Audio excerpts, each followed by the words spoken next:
एकादशी तिथि उत्पत्ति कथा और व्रत महात्म्य।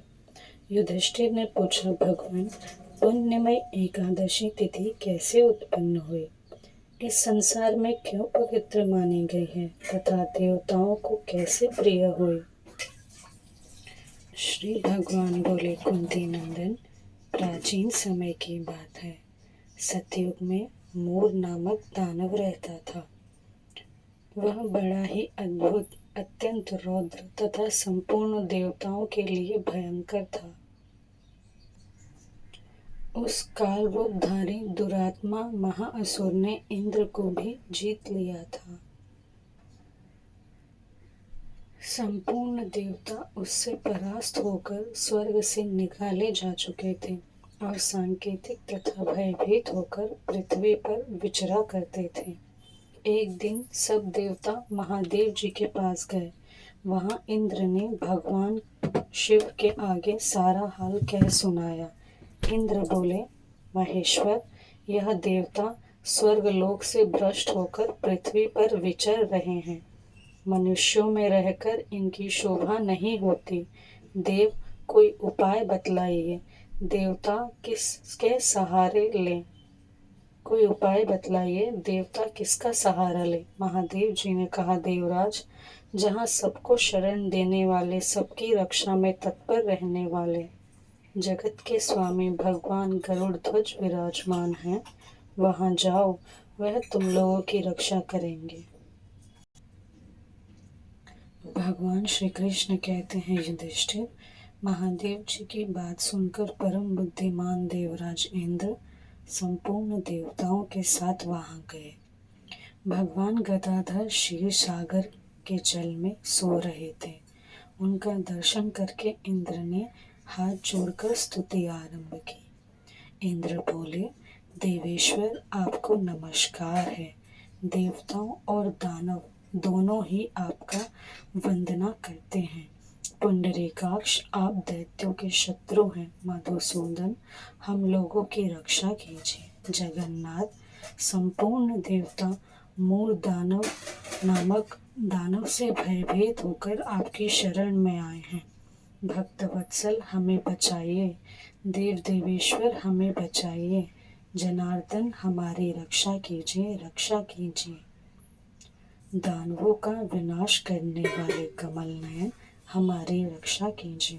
प्रभु, हम सब लोग आपके समीप आए हैं, आपकी ही शरण में आ पड़े हैं। भगवान, शरण में आए हुए देवताओं की सहायता कीजिए।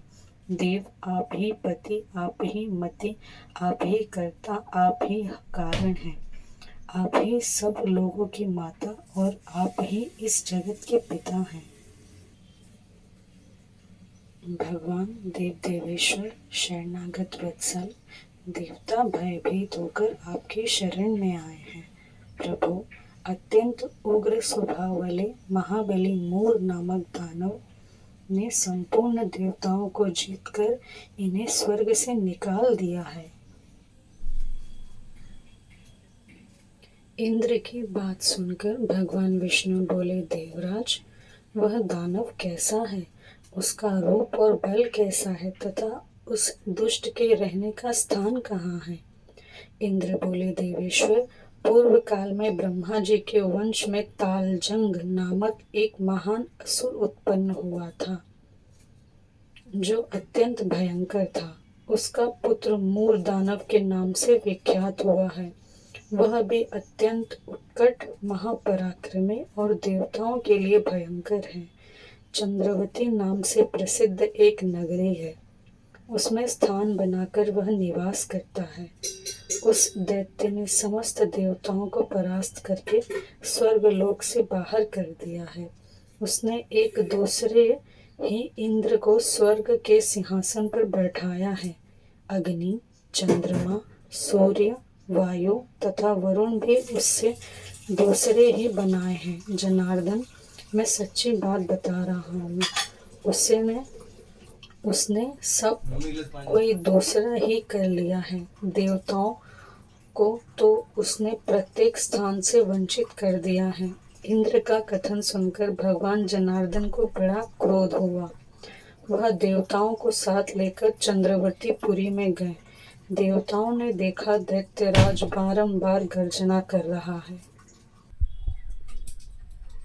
उससे परास्त होकर संपूर्ण देवता दसों दिशाओं में भाग गए। अब वह दानव भगवान विष्णु को देखकर बोला, खड़ा रहे, खड़ा रहे। उसकी ललकार सुनकर भगवान के नेत्र क्रोध से लाल हो गए। वह बोले, अरे दुराचारी दानव, मेरी इन भुजाओं को देख। यह कहकर श्री विष्णु ने अपने दिव्य बाणों से सामने आए हुए दुष्ट दानवों को मारना आरंभ किया। दानव भय से विहल हो उठे। पांडुनंदन तत्पश्चात श्री विष्णु ने दैत्य सेना पर चक्र का प्रहार किया। उससे छिन्न भिन्न होकर सैकड़ों योद्धा मौत के मुख में चले गए। इसके बाद भगवान मधुसूदन ने बद्रिकाश्रम को चले गए।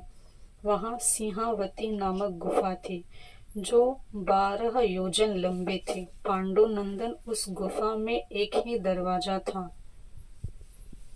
भगवान विष्णु उसी में सोए रहे। दानव मूर्ख भगवान को मार डालने के उद्गम से लगा रहा। वह उनके पीछे लगा रहा। वहां पहुंचकर उसने भी उसी गुफा में प्रवेश किया।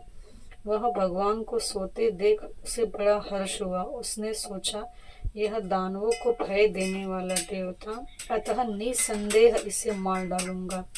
युधिष्ठिर, दानव के इस प्रकार विचार करते ही भगवान विष्णु के शरीर से एक कन्या प्रकट हुई, जो बड़ी ही रूपवती, सौभाग्यशालिनी तथा दिव्य अस्त्र शस्त्रों से युक्त थी। वह भगवान के तेज के अंश से उत्पन्न हुई थी। उसका बल और पराक्रम महान था। युधिष्ठिर, दानवराज मूर ने उस कन्या को देखा। कन्या ने युद्ध का विचार करके दानव के साथ युद्ध के लिए याचना की। युद्ध छिड़ गया। कन्या सब प्रकार की युद्ध कला में निपुण थी। वह मूर नामक महान असुर को उसके हुंकार मात्र से राख का ढेर हो गया। दानव के मारे जाने पर भगवान जाग उठे। उन्होंने दानव को धरती पर पड़ा देखा। पूछा, मेरे यह शत्रु अत्यंत उग्र और भयंकर था, किसने इसका वध किया? कन्या बोली, स्वामिन, आपके ही प्रसाद से मैंने इस महादैत्य का वध किया है। श्री भगवान ने कहा, कल्याणी, तुम्हारे इस कर्म से तीनों लोकों के मुनि और देवता आनंदित हुए हैं। अतः तुम्हारे मन में जैसी रुचि हो उसके अनुसार मुझसे वर मांगो। दुर्लभ होने पर भी वह वर मैं तुम्हें दूंगा, इसमें तनिक भी संदेह नहीं है। वह कन्या साक्षात एकादशी ही थी। उसने कहा, प्रभु, यदि आप प्रसन्न हैं तो मैं आपकी कृपा से सब तिथियों में प्रधान, समस्त विघ्नों का नाश करने वाली तथा सब प्रकार की सिद्धि देने वाली देवी हूँ। जनार्दन, जो लोग आप में भक्ति रखते हुए मेरे दिन को उपवास करेंगे उन्हें सब प्रकार की सिद्धि प्राप्त हो।